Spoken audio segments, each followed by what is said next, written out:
You know those stairs where you hit your head? Well, what do you even do then? Normally there's only one solution. Do I bother you? Someone decided that for you, fingers crossed. Hey friends, this is Axi, your favorite YouTube architect. Welcome if you're here again, and welcome for the first time if you're new here. First thing first, don't forget to like and subscribe if you like this video, because that will encourage me to make new videos. And let's get into it. In this video, I want to emphasize how our lives are inherently influenced by architects' decisions. And this may be obvious to some, which are probably architects. And for many people, this is not obvious, and people don't understand what architects actually do. So if you're an architect, this video is not for you. This is for you to send to your family and friends, so they actually know what you're doing. I went on a date way back with a guy who asked me what architects do, and he assumed that architects do calculations for structure. And I said, no, that's actually not what architects do. And he said, well, what do you even do then? And at that point, I was a bit, disappointed that I got this question and that people didn't really know what I was doing. But I got this question again and again from very unexpected places, so I might as well address it. And I have actually put a lot of thought into this, and I thought for many years I would explain the best what an architect does. So here's my best shot at it. So just to clarify and to explain a bit how a project is organized, generally, so in Germany and in Romania and most of Europe, projects are organized in 8 big phases. So the first phase is feasibility study and contract signing. The second phase is proof of concept. The third phase is concept. The fourth phase is building improvement documentation. The fifth is detail planning. The sixth is tender award, including bill of quantities and specs. The seventh is site supervision, and the eighth is continuous supervision of the finished work. Today, I'm just going to focus on number 3 to number 5, because this is the part where architects work basically the most, and they're also the part in which an architect is mandatory. So you cannot finish them or start them without an architect. The beginning and end parts can be done by other professions as well, but phases 3 to 5 are mandatory done by an architect. So the concept. I would say that every building, new or old, has a purpose and a place, right? So it must suit a specific function, and it is situated in a specific place. These are the bases that are necessary for the concept. This is how it all starts, and these are the things that are first analyzed. So for example, in a house, the minimum requirements are living room, bedroom, bathroom, and so on. For a hospital, the requirements are way more different. A hospital requires patient rooms, doctor's offices, administration, waiting halls, surgery rooms, X-ray rooms, and many more. So from the beginning, you see that house and the hospital have very different approaches, and one is way more complex than the other. Apart from this, of course, the place where a building is situated is also very important. Based on the function and the place, the architects will create concept plans and volumes. So they will study how different shapes fit in the site where the building will be situated. This is a discovery process, so it's finding a solution to a set of requirements. And this solution can be solved basically in many ways, so there's many solutions to this. So that's what architects do in this phase. They find many solutions for the requirements of the function and of the place. This is the architect's favorite phase because, you get to explore very different possibilities of what could be. You get to analyze, which one looks best, which one is the most functional, which one suits everyone and everything the best. So I would say that there are some tens and sometimes hundreds of options explored for this. And in the end, at the end of the concept phase, of course, someone needs to make a decision. Usually this is done by the architect together with the client, which decide which is the one single option of the hundreds or tens that moves forward to be detailed in the building approval documentation phase. So in order to move forward with the building approval, which is mandatory in almost all countries, a lot of decisions will be taken. Also, the first layer of details will be added to the project. So in this phase, there will be things like where you enter the building, where are the stairs situated, where is the entry to the parking lot, how big are the rooms, how tall are the rooms, where are the windows, where are the doors, approximately where the furniture is placed. All of this is decided in this phase and is documented in plans. Also the volume, so like the shape of the building, let's say the pitch of the roof, how wide or tall is the building, this is all decided now at this point and is fixed for the rest of the project. So the height of the building is decided now, for example, and is fixed for the rest of the project. Also, let's take the example of stairs. A house will need probably one, whereas a hospital will need probably 20 stairs and like 20 elevators as well. So this all needs to be added in the project, and also, you know, it's very important to, for example, to analyze what is the best way to organize the stairs and the rooms so that you don't have endless corridors that you get lost. All of this is decided here. Another very important fact at this point is that there is a lot of building standards that need to be included in the project. You won't get approval without building standards, and probably the architect is the one that knows them the best because they're specific for each country, for each region. They're also different in between regions. Sometimes they're different in between areas of the city that the building is situated in. So let's say, for example, the classical example of stairs, which are very important. Everybody thinks they're super simple, but actually there's like really a refinement to it. You know those stairs where you hit your head? I've made a video about them, so check it out. But normally this should never happen because there's multiple regulations throughout Europe and also national ones that specifically say that all throughout the length of the stairs, the minimum height should be 2.10. So for example, in Romania, there's like the stair standard. There's also the DIN, which is valid all throughout Europe. DINs are international standards. They vary from like, I don't know, car pieces until architecture and building constructions. But yeah, very important. This all needs to be included in the project. There's rules about how you calculate the stairs. And given that we're still on the topic of stairs, it could be that, you know, in a house, 1 stair is enough, but in a hospital, 20 stairs might not be enough. So it could be that there's more stairs needed. This is also much to do with another standard, which is also super important, which is the fire standard. The fire standards have been developed because there have been many unfortunate events, hence the super strict fire standard. There's also local laws about how the building should be situated on the plot of land. Like sometimes buildings have to be aligned at the street, and sometimes they have to have a little bit of land in between the street and the house. This is all regulated, you know, this is not random. And actually nobody can do whatever they want with a plot of land. This is very, very highly regulated.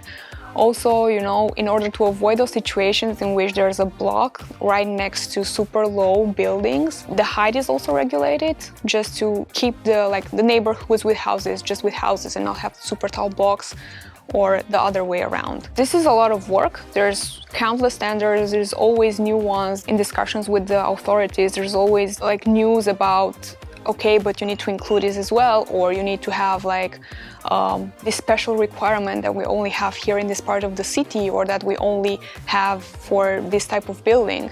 And I also have to mention here that this is all valid for existing buildings as well. So if you have an existing building, let's take the classic example of factory turned into apartments. This all starts with the same process. So it's again a function and a shape of the building, and then the architect must prove if what is wished by the client will actually fit into the building. So if you want apartments, how many apartments would fit? How big are they? Do they all get natural light? They must all get natural light. There's also standards for bathrooms in which they state specifically how you should organize a bathroom so that nobody gets stuck in it. And yes, people have been stuck in it. That's why the standard exists. At this point, let's say all the documentation for building approval is done. There are 999 rules applied to our concept. So that's what makes the concept ready for approval. And I wish I could say there's multiple options to do this, but normally there isn't. Normally there's only one solution for each of the requirements of the standards. The architects will normally implement this, and then they will have a discussion with the client. And it could be in many cases that the client wants something different, and they say, well, actually, you know, I want it a little bit different. The solution is a compromise, because not all standards are valid in all countries, it comes at one point to the decision of one or the other. So for example, there's this super interesting thing. In Romania, the minimum requirement for an apartment is, I think, around 27 or 28 square meters. In Germany, the standard doesn't exist. So in Germany, there's no minimum requirement for an apartment. So basically it can be as small as it can be, which is not really fair, not really correct, but in the end, you know, like someone will make a choice for this. Let's hope it's the good one. After all the documents, so like the plans, the facades, like a lot of drawings are submitted to the authorities to show them how the building will look, how it will function, how it will look with the surroundings, how people will access it. This is all explained to plans, drawings, text, of course, and then they kind of give their go or their no-go. And if they give their no-go, they usually say why and what should be changed in the building. So usually, if the permit is not given from the first try, it comes to negotiation with the authorities and a conversation with them. What do they want and what do we want? And how can we make it best for all of us? So it's not like a scary situation like, oh my God, the building was not approved. It's usually a negotiation afterwards.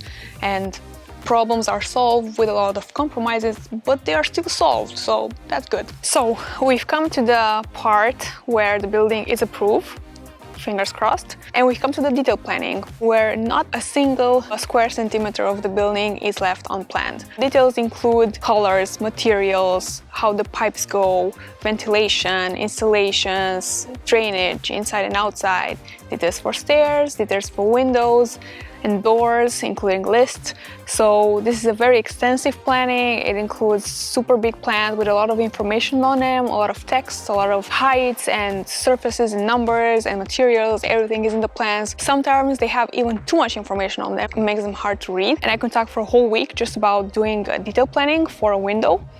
But for the purpose of this video, I'm just gonna take the simple example of a bathroom. Seems pretty easy, right? We have a sink, toilet, and then the tiles on the wall, right? Even so, bathrooms require a lot of detail planning, and I know this because I planned a lot of bathrooms.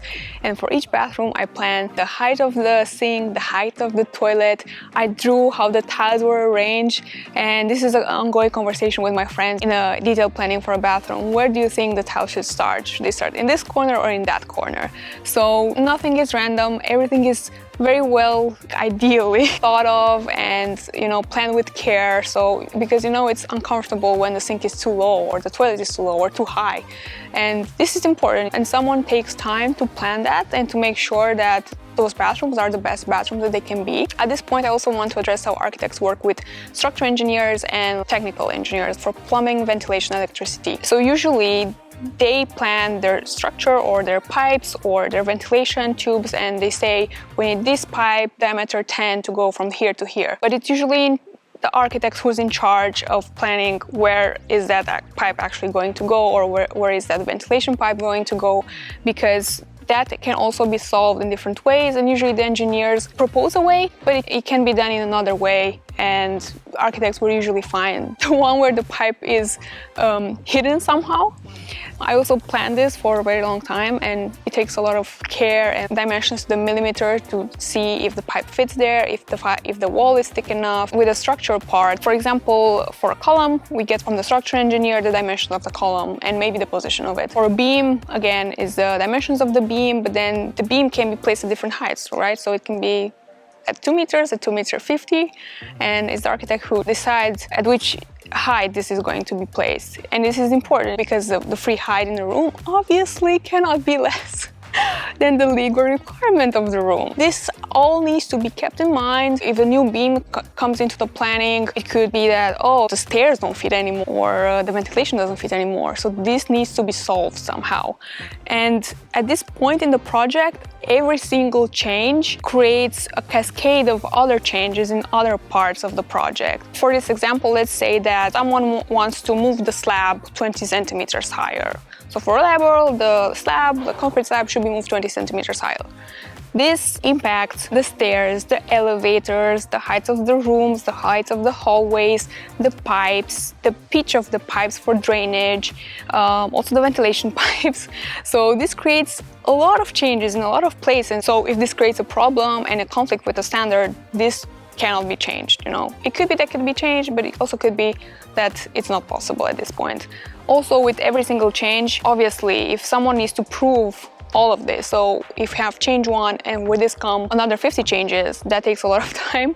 So every change impacts the whole project timeline as well, and obviously the cost of the project, because the more you plan, the more it costs. After the detail planning, which takes the longest time in the planning process, if this is done, and it's considered done with, say, all the windows list, all the details done. And by details, I mean separate drawings for windows, doors, you know, there's a separate drawing for a window and a separate drawing for a door and a separate drawing for a different technical installation and a different drawing for thermal installation on the beam on the outside somehow. There's like hundreds of different drawings in addition to the main plan. When this is all done, and usually it's for a house, it's like tens of drawings, and for a bigger project, it comes to hundreds of drawings. The project goes into the tender phase. I won't talk about that now. That is a whole different subject, which can also be done by different experts. So it's not just architects who do this, it's also people or companies who are dedicated just for tender awards, and I can do another video just about that. So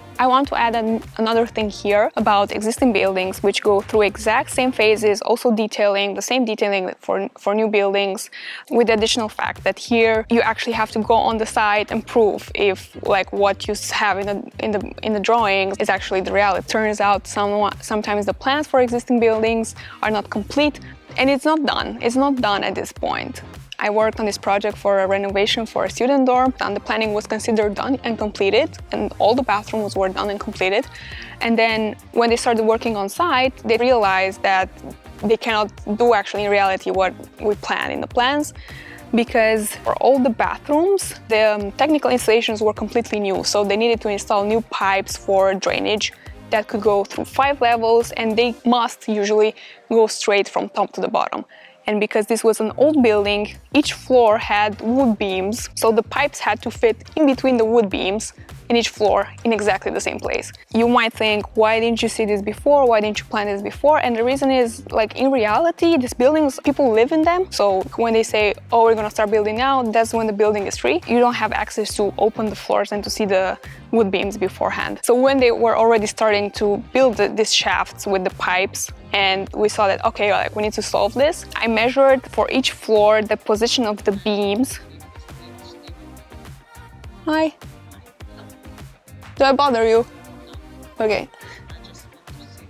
I'm recording a video for YouTube. For each floor, I had to measure the distance in between beams and to see in which place pipes would fit through all levels. There was one single option and one single solution for this. As I was drawing them, and I was thinking, you know, if the pipes don't fit here, they're gonna have to replace the beams. It will be so expensive. So I must really find a solution for this. There was one, I was very happy. I just wanted to emphasize the fact that not everything is straightforward in planning, and especially with existing buildings, there's always surprises. Some people will think like, oh, you know, this is annoying because the project will take longer. It's just a matter of the planning. You have to accept it, and you have to deal with it, and you have to solve it, and this is how things move forward. It is how it is. So this was it with the planning phases. I hope you look at things with different eyes now, and just so you know, the height of the room, the position of the light switches, the size of your parking lot, nothing is random, and someone decided that for you beforehand. I hope they make a good decision. Architects, let me know what you thought of these explanations, and if you have any suggestions. Of course, this is not an all-comprehensive explanation of everything, but this was just an intro, so things are more transparent for non-architects to understand. And if you're not an architect, I hope this was useful. Yeah, let me know what you think, and I'll see you soon.